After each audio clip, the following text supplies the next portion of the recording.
Dacă plănuiți să călătoriți în România în această vară, trebuie să știți un lucru foarte important.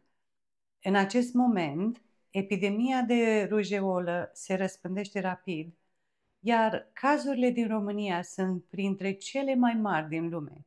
Vestea bună este că există o modalitate sigură și eficientă de a vă proteja pe dumneavoastră și familia dumneavoastră.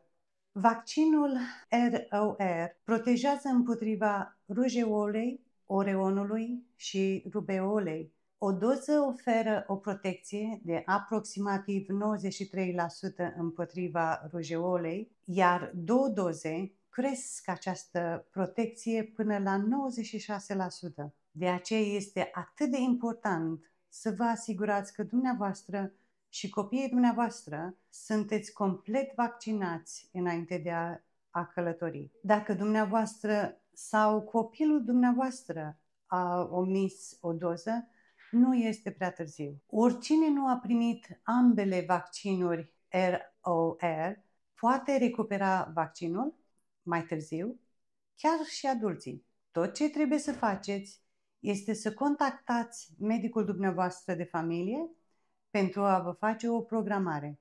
Vaccinul este gratuit, iar dacă preferați o versiune fără gelatină de porc, care este disponibilă și aceasta, întrebați-l pe medicul dumneavoastră de familie.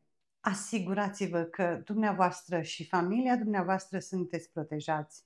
Discutați cu medicul dumneavoastră de familie pentru a verifica statutul vaccinării astăzi.